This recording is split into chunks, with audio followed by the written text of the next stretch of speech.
Hello, my name is Zainab Aksoy. I will be teaching some breath work, some yin yoga, and ending with a meditation all under 1 hour. A couple of my friends, Marion from Mallorca and Sue from New York, asked me to do an English yoga class, even though I've been teaching in Turkish for about 20 years. So for them, I am recording this English class, and I'd like to thank my teachers, Godfrey Devereaux and Paul Grilly, for inspiring me. I want to start with two classical breath techniques. Maybe you know that most of the yoga postures done today are 100 years old or even less. But these two breath techniques that we will start with are perhaps 1,000 years old from the original Hatha Yoga method. And they engage the abdominal area, massaging the inner organs, stimulating the tissues, working the diaphragm and the lungs. And in the light of coronavirus, I think it's important to visualize that our lungs are healthy and to exercise them with these techniques.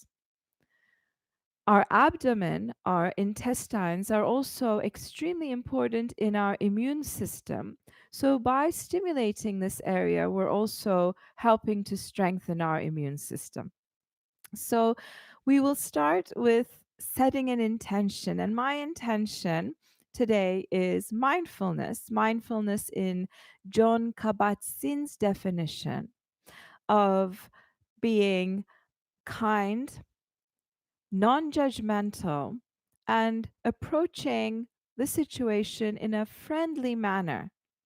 This is a quality of attention.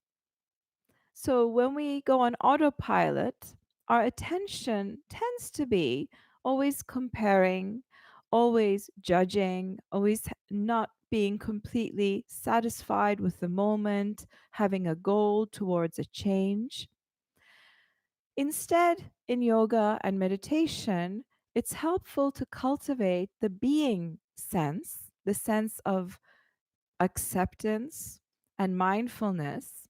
And this is proven clinically to actually alter the parts of the brain related to stress. So let's bring our hands together and come into stillness.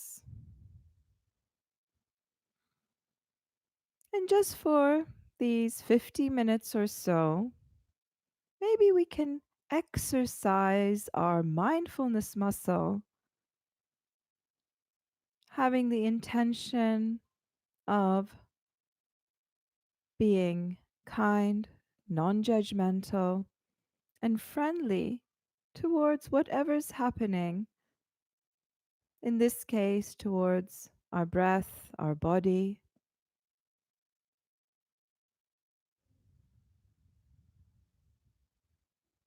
And we'll begin with saying Om. So take a deep breath.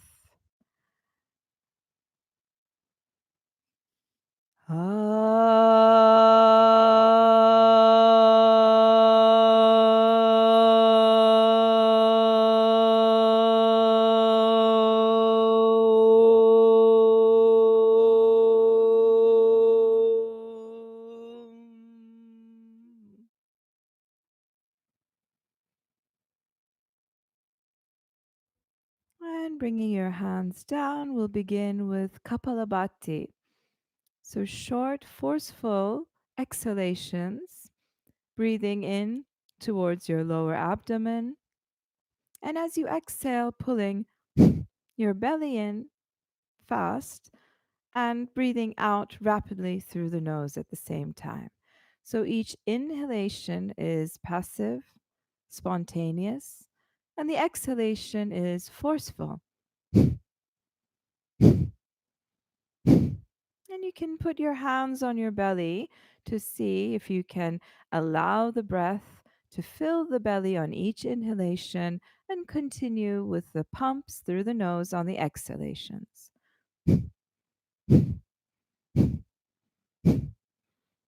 So continue with this.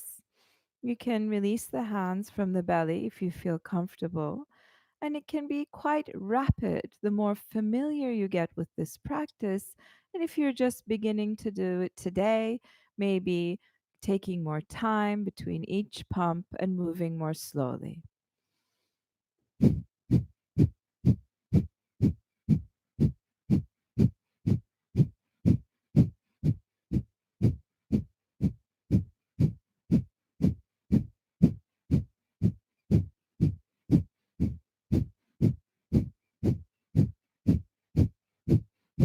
Now, with the last exhalation, pushing the air out very slowly, exhaling the last bit of air from your lungs, and then allow the breath to fill in spontaneously, and then begin to support this inhalation by broadening your chest, expanding between the ribs, and drawing the air in a bit more, and then staying with the inhalation, holding the breath, the broad and open chest, open heart space. And when you're no longer able to hold the breath, exhale slowly, allowing a breath to fill towards the pelvis, expanding your lower abdomen, and then again begin pumping Kapalabhati. Maybe you're able to go slowly and do about 20 pumps, or maybe you're able to be more rapid and do 50 or even 100 pumps.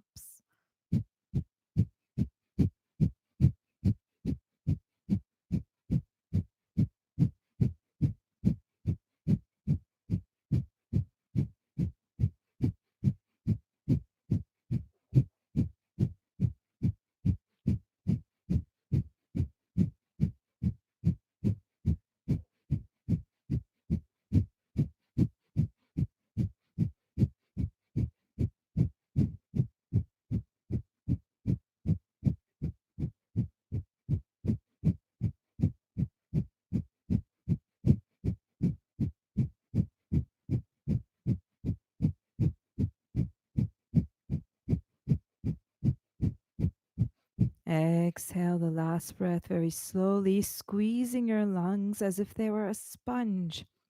And then start to breathe in slow, calm, deep inhalation, perhaps taking 10 or 15 seconds to inhale.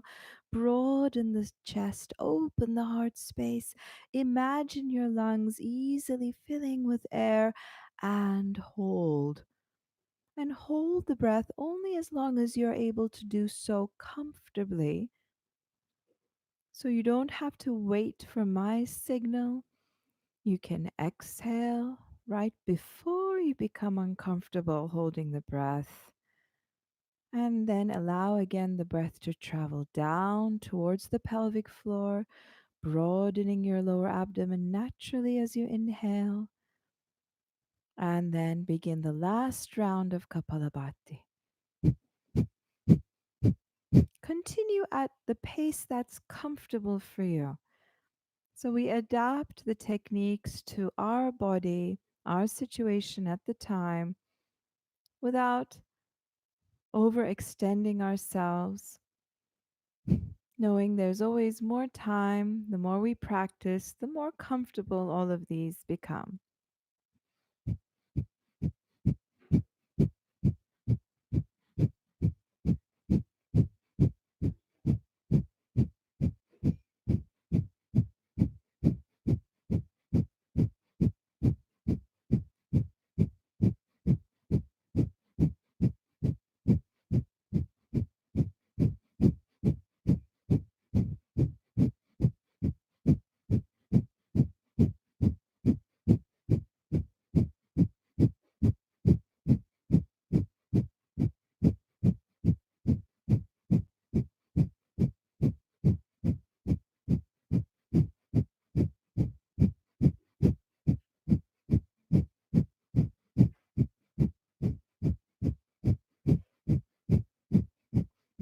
Slowly exhaling the last breath, squeeze the lungs empty.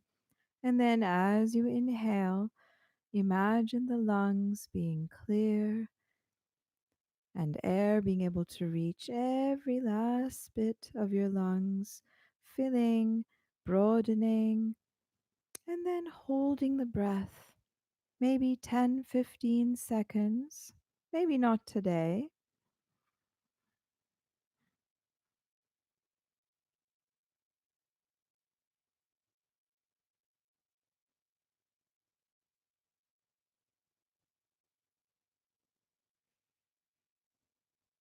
And exhaling when you're ready. And just come back to your normal breath and feel your internal weather. Your internal weather meaning, how does it feel inside? Your inner organs, your belly, your intestines. How's your breath?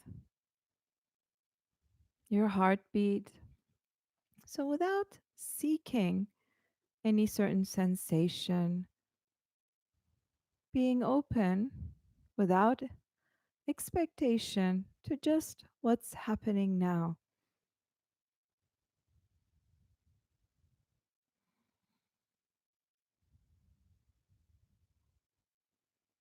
The next breath technique, we're going to do a deep vacuum in our abdomen area. So, if you're pregnant, this is not so good to do. You can skip this practice. We're going to again exhale fully, but we'll do this one standing up. So, come to standing. And if your feet are a bit numb from sitting or tingly, just take your time to come to a standing position. Bend your knees and rest your arms on your upper leg so that the weight of your torso is on your arms and your belly can be soft. You're not carrying your upper body weight with your abdomen. So, this is going to be our ending position. Inhale here and exhale through the mouth. The last bit of air from your lungs. Exhale and hold. Come up without inhaling.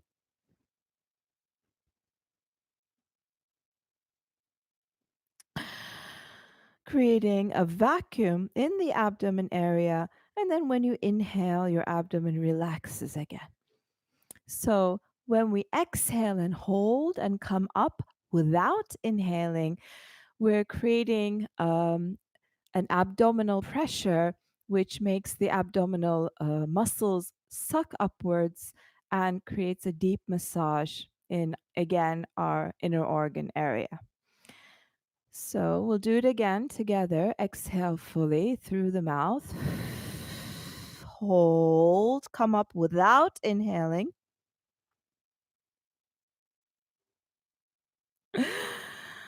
And if you have a gasping sound coming through your mouth when you inhale, it means you've created that vacuum. You'll feel the vacuum maybe in your throat also. So when you're holding the vacuum, it might be more comfortable to drop the chin towards the chest. And one more time. Inhale, exhale fully through the mouth, rapidly squeezing the lungs like a sponge. Hold, come up without inhaling. Drop the chin, maybe helping draw the belly in to accentuate the vacuum, and then release the belly, lift the chest slightly, the chin, and breathe in. So, one last time.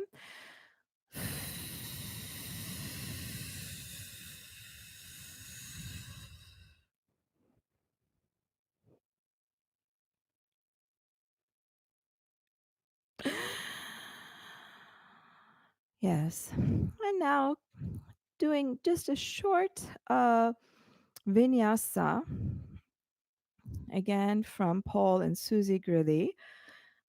Not really focusing on the details of the posture, but just flowing.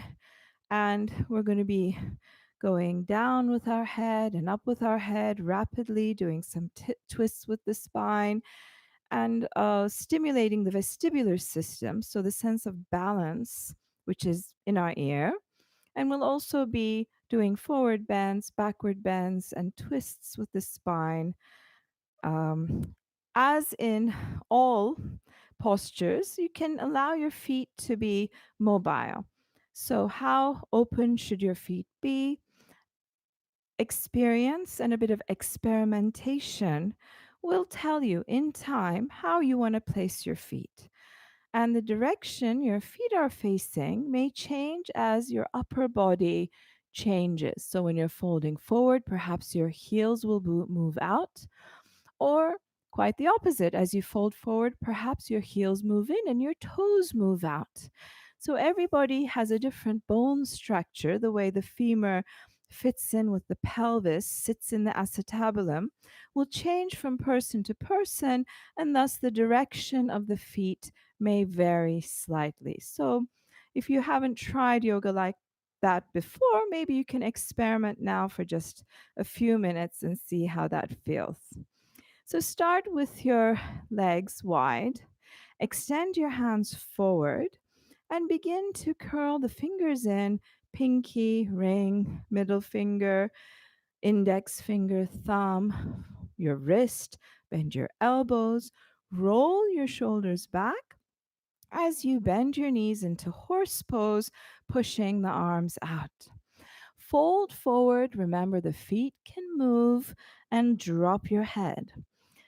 Leaving your right hand on the floor, reach up with your left hand. And again, the feet might shift.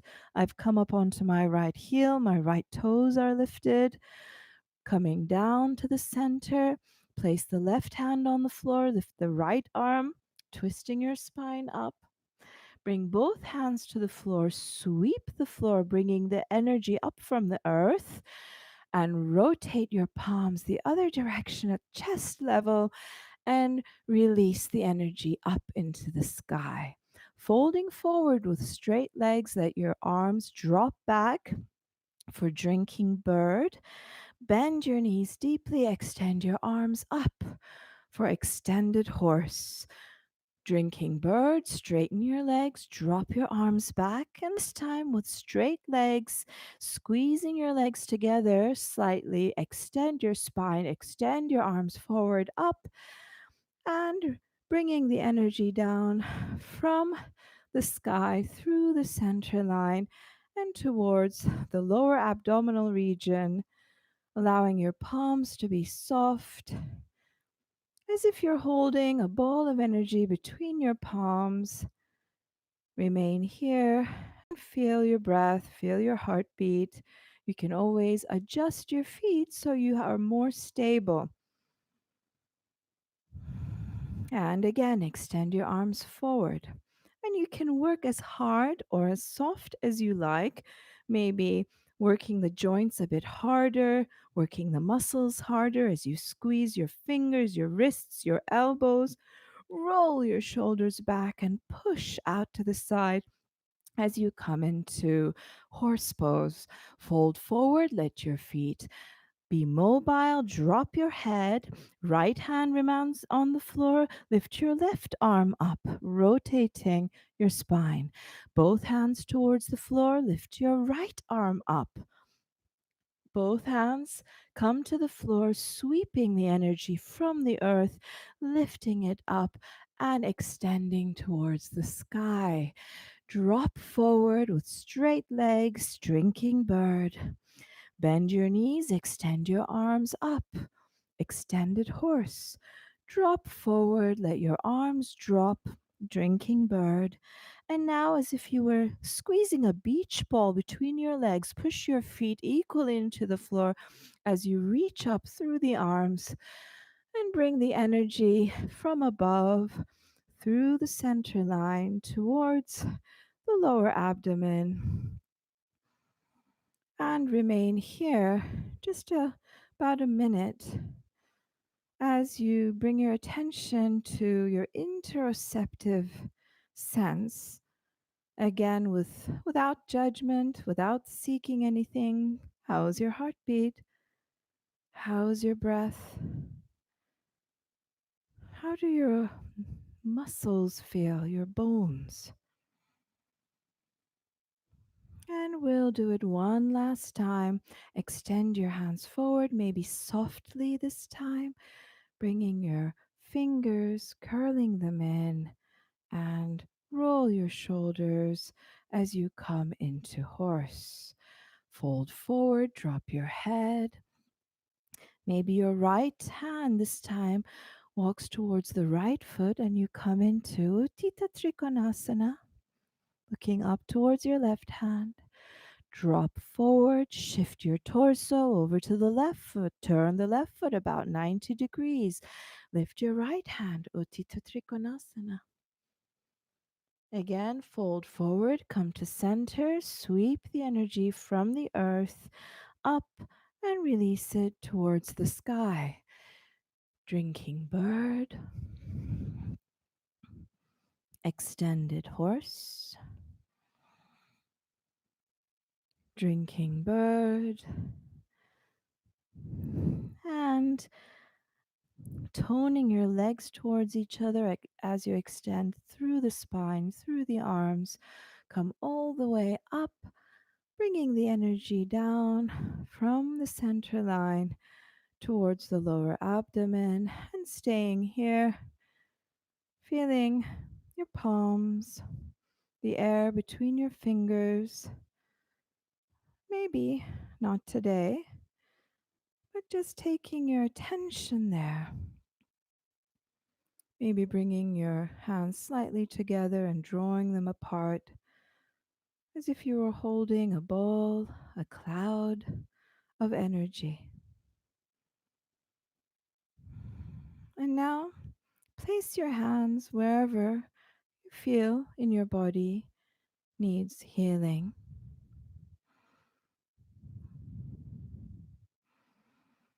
And you can imagine that through your hands, you're breathing into that part of your body. This is again proven a technique that helps the blood circulation in that area. Just imagining that you're breathing into that area. And in this case, placing your hands there.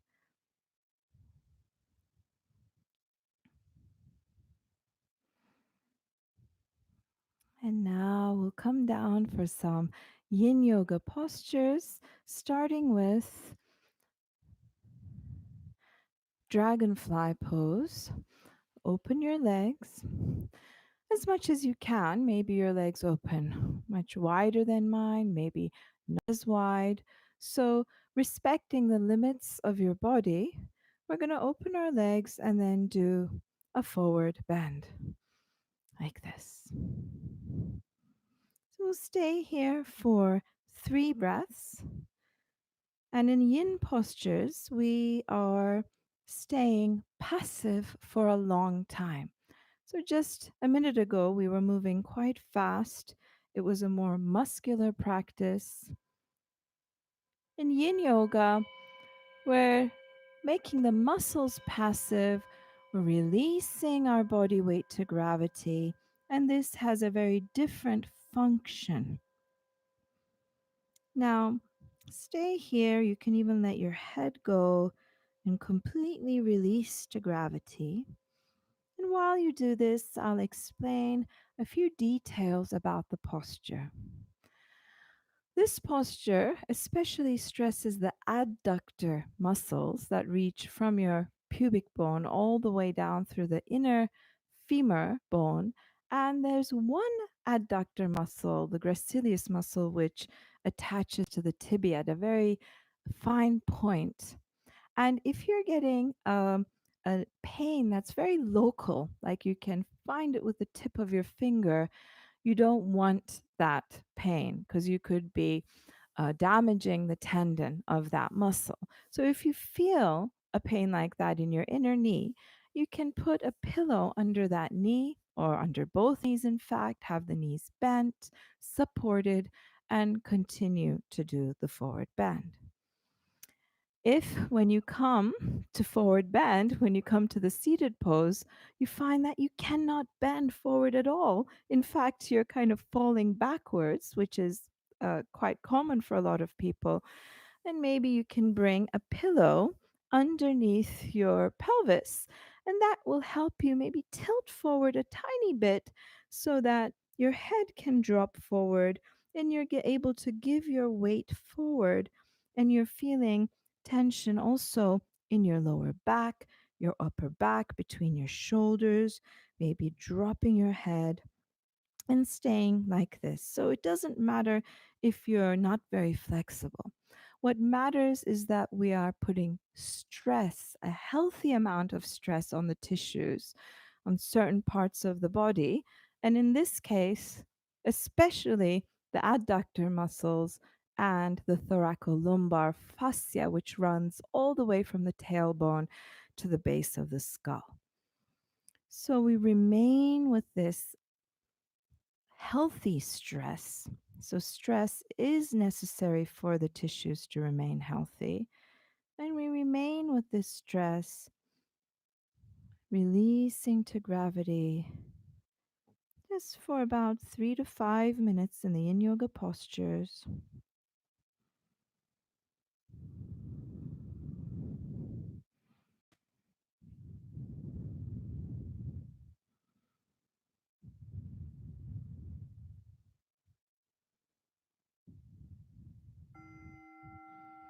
And the 3 minutes are up, so you can help walk your hands back, helping your spine and your head come up. Maybe you help your knees bend with your hands, and then come to the rebound posture. Rebound meaning just being neutral in between the yin yoga poses. So you can lie back, you can straighten your legs, you can keep your knees bent, placing your arms wherever you feel comfortable, and just allow for a minute to feel the effect of the previous posture.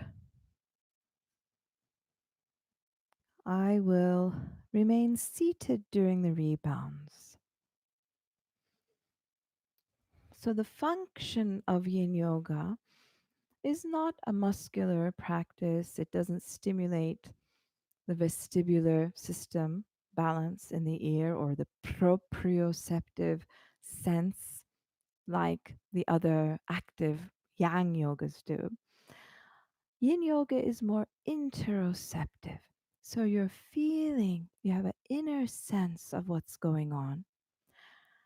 And the fascia, the deep layers of fascia, all the way towards the joint and the bone, are stimulated because we stay for a long time and we stay passive.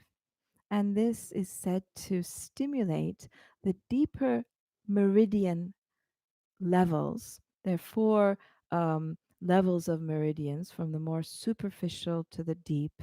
And in yin yoga, we can start the deep, stimulate the deeper energy pathways.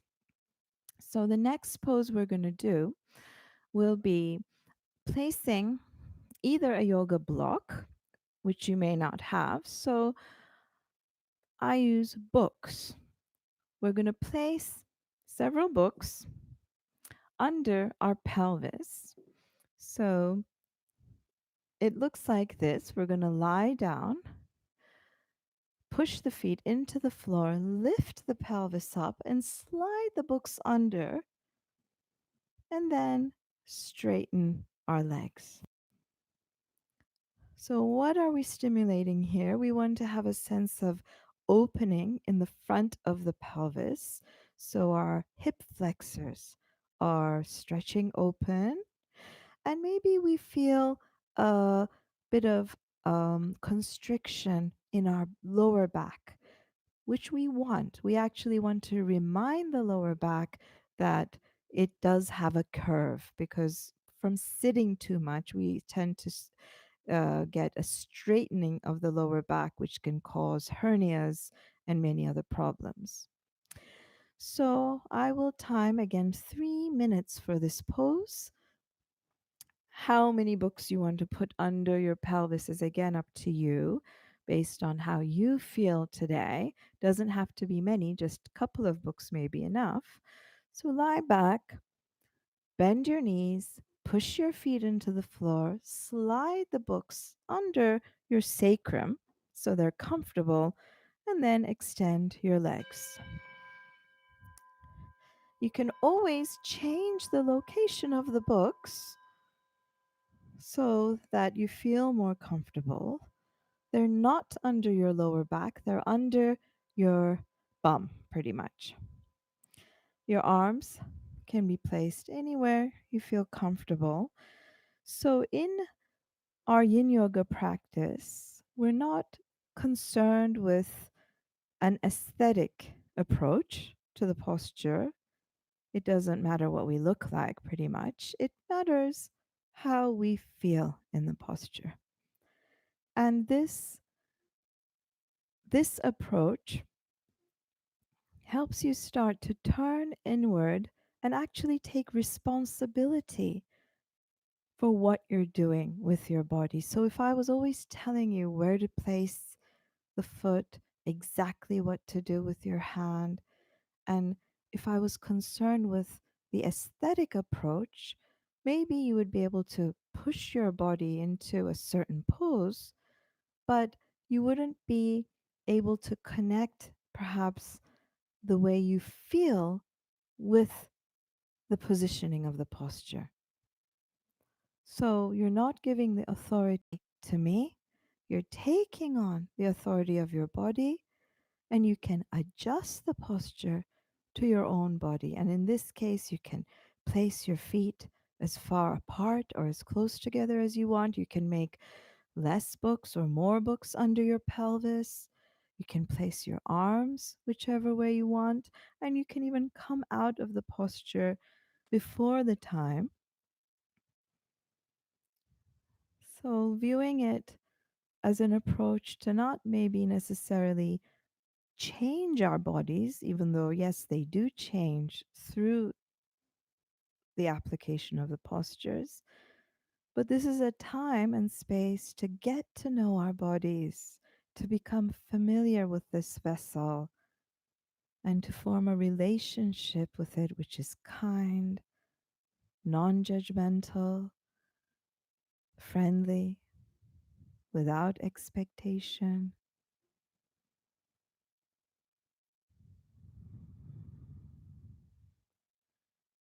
And getting pleasure from our body, stimulating it just the right amount.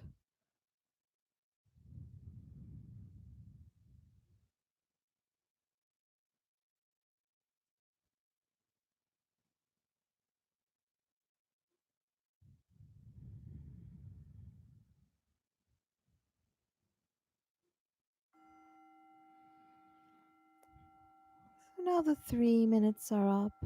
Slowly bend your knees, pressing your feet into the floor, also squeezing your bum, squeezing your glutes a little bit as you lift your pelvis up, push the books aside, and slowly come down. And now take a moment to see how you feel in this posture while you're in the rebound posture. How is your lower back? Sitting all the time, most of us as a pattern, we tend to have tight hip flexors, weak glutes, a weak abdomen, and a tight back.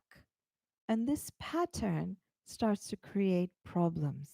And this is mostly due to sitting all the time. So we can balance our sitting posture by doing these yin postures and opening our hip flexors and stimulating the fascia, the muscles in our lower back. To come up, you can try putting your palms towards the floor under your pelvis. Lift your legs up, and as you inhale, come up rapidly. This is a more active way of coming out of the pose. The next pose we will do will be half butterfly. So extend your left leg, leaving it passive because in yin yoga, we're not working the muscles, we're letting them be passive. And when your left leg is passive, your foot might really fall out quite a bit, your knee might bend, your foot might be facing up. Some people's feet even fall inward. Again, not, necessarily copying what I look like. Bringing your right leg towards your left thigh and folding down over your left leg. Maybe when you fold over your leg, you want to hug a pillow and let your torso rest on the pillow. You might want to bring your hands on top of each other like fists and rest your forehead. You might want to hug your left knee and let your head rest on the knee. Maybe you want to reach towards the foot. So, all of these are options in the pose. So, let's begin the 3 minutes. Folding over your left leg and taking the 3 minutes here to just allow your body to melt. Your torso may not be right over the left leg, it might be slightly inside the leg. It might go even outside the leg. This is how you might prefer to do the posture today. So, repetition without repetition is the best thing for your body. So, instead of doing the same thing over and over again in the same way, even when it comes to the postures, you might want to vary slightly in time. So, you're working different parts of the fascia system. And if you'll feel it when you come down, just tune inwards and see, where am I feeling this posture? Is it on the back of your left leg? Is it the hamstrings that you're feeling more? Or do you feel a stretch in the right side of your lower back? Or maybe both? How about your upper back? If you just slightly adjust where your torso is, the sensation's going to change. So there's no one right way to do a posture. There's just a rainbow of different possibilities. And what you want to do today may be inspired by what the teacher says or what the teacher does. But in time, as you become familiar with your bodies, with your sensations, and also you become familiar with what your body needs that day, you can make a choice and say, well, today, for example, I want to slightly activate my arms and keep my leg and head passive, but increase the stretch by activating my arms slightly. In the original version of this posture, Janu Shirshasana, Janu means knee, Shisha is head. You'll see in old photographs that the head is coming down towards the knee. So there's a deep rounding of the back. So you can assume that one of the purposes of this posture was to stretch out the thoracolumbar fascia in the back, to really round the back and open up the tissues. You may see this pose done with a very long and extended back, shoulders drawn down. And this might be more inspired by Pilates or toning the core muscles and keeping the spine extended. So, how you do the posture will affect the function of the posture. So, the 3 minutes is up on the left side, coming up slowly. Maybe helping the knees with your hands. And then coming to a lying position on your back just for a moment or so to feel the rebound, to feel the quality of the posture. So, when we put a stress on the tissues on a certain part of the body, you're putting stress, you're actually changing the chemical makeup of the connective tissue. It can become very much like glue, very heavy and stuck if you don't move that area of your body. And then the nerves and the blood vessels also become constricted. And apparently, even though this is not proven necessarily in science or the Western medicine, there's also energy channels that go through the connective tissue and they also get blocked. So, by applying a certain amount of stress on the tissue, we change the chemical makeup of the fascia. The gel sol levels change apparently, and it becomes more solution like, more sliding surfaces with ease rather than stuck like glue. And this feels like a relief, and chronic pain may also start to go away with the regular application of yin yoga. We'll do the other side. The right leg extends, passive, the left knee bends in, turning towards the right leg, folding over the passive leg, and staying here. You may not have much of a reach down towards the leg. Maybe your torso remains high above, but you drop your head and you still feel stress in certain parts of the tissues of the body. Or maybe you're quite flexible and you can rest your torso on your leg, but you still want to bring your head, the top of your head down towards your knee to really round out your back. This could be one of your preferences. Or you may want to work with a more extended spine, and maybe this gets you a bit more of a hamstring stretch. So you're tilting your pelvis to an anterior tilt, which stimulates the hamstring muscle.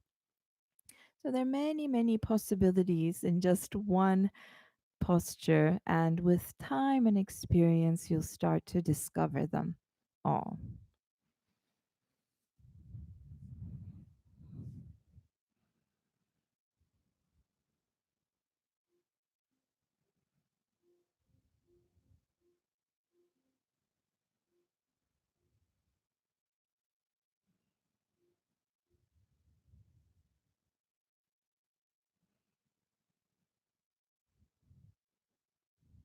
So, some people they feel that they start to get a headache when they release their head to gravity and let it hang for a long time.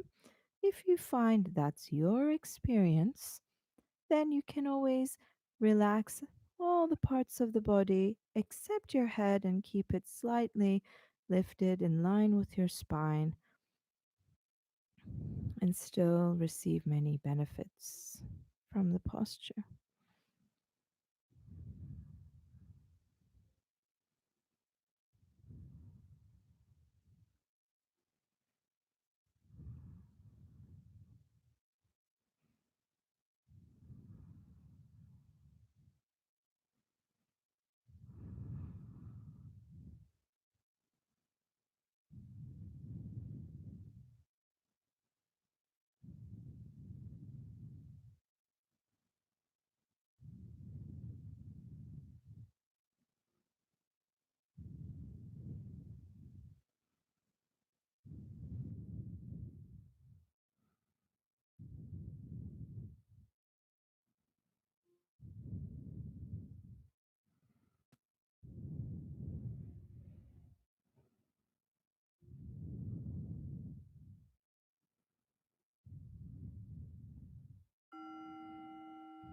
And coming up slowly.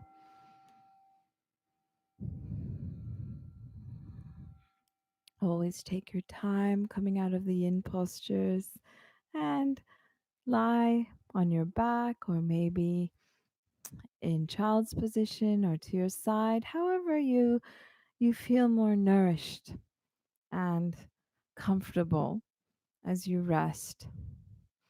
And today we're going to finish soon with a meditation. So if you've enjoyed this class, please write in the comments and I can repeat other English yoga classes.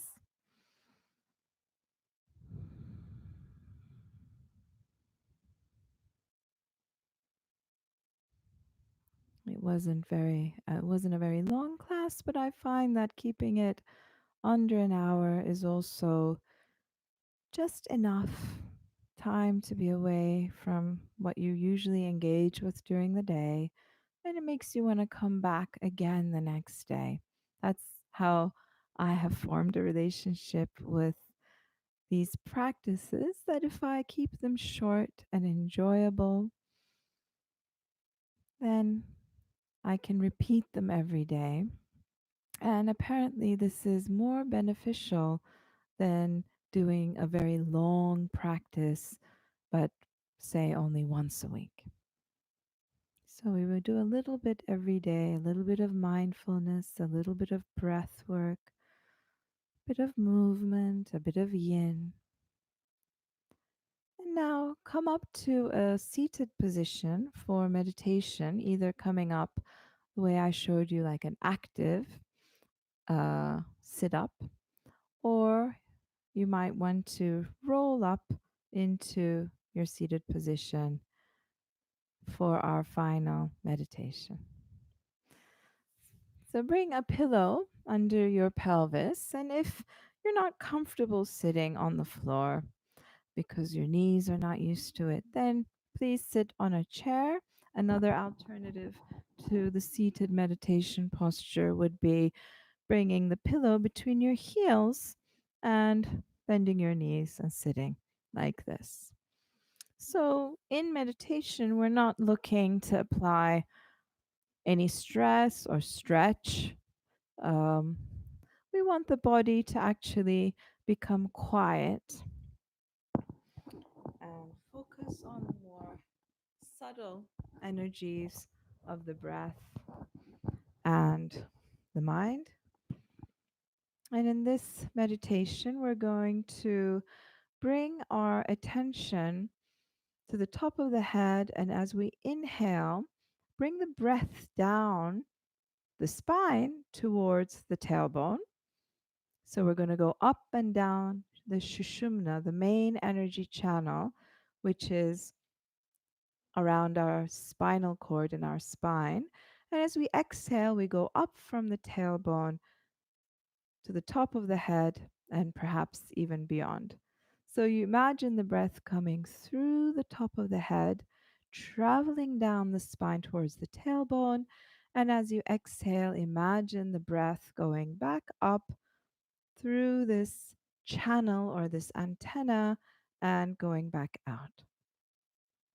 So, with your own breath, maybe you want to take a couple of controlled breaths to imagine this. And then you can let your breath be free and spontaneous.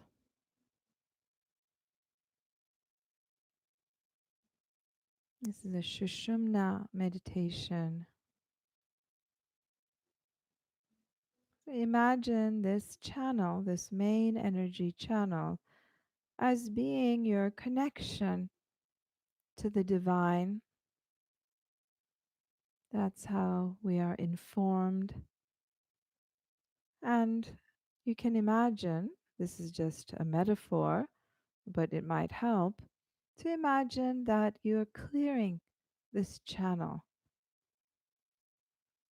like you're sending pressured water through this hose, so to speak, and the little bits of dirt and crusty things get cleared out as you move up and down this shushumna with your breath.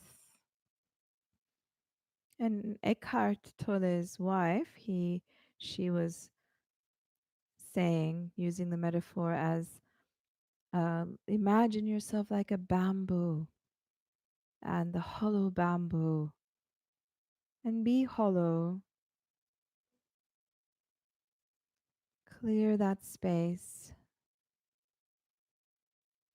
and every little bit of belief that we stick to, and every thought and belief system becomes like almost like a blockage in that channel.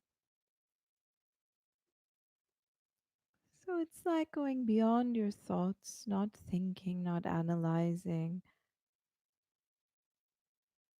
but just being. just for a couple more moments.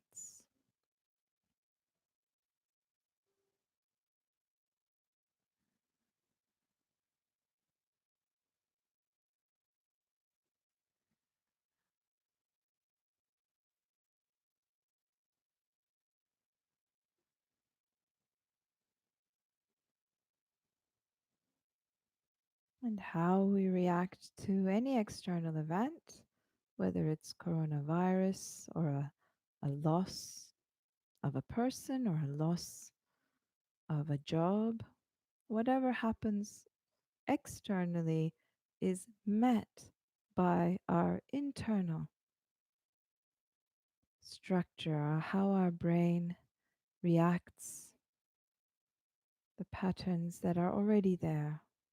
So, through these practices, we're changing how our brain functions. Harvard research with Sarah Lazar, you can look it up, Sarah Lazar's TED talk about how meditation and these practices actually change your brain. So, whatever situation we meet, we have more access to clear thinking, more compassion, less reactivity.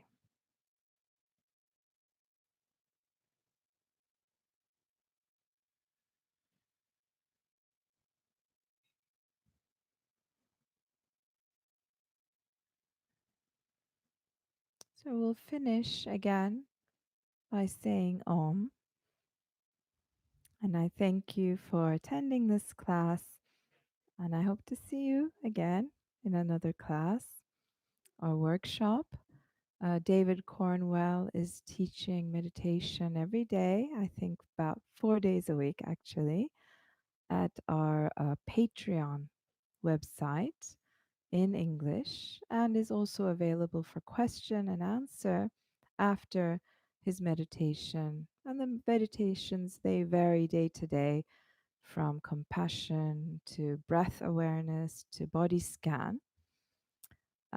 So we'll finish with Om, taking a deep breath.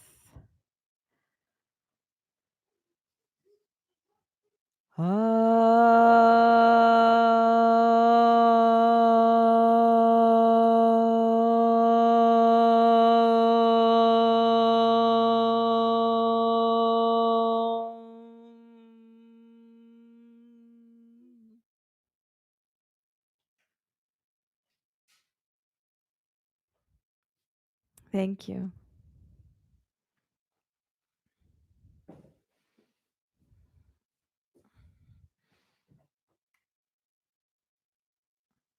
Okay, so now you have to start it again.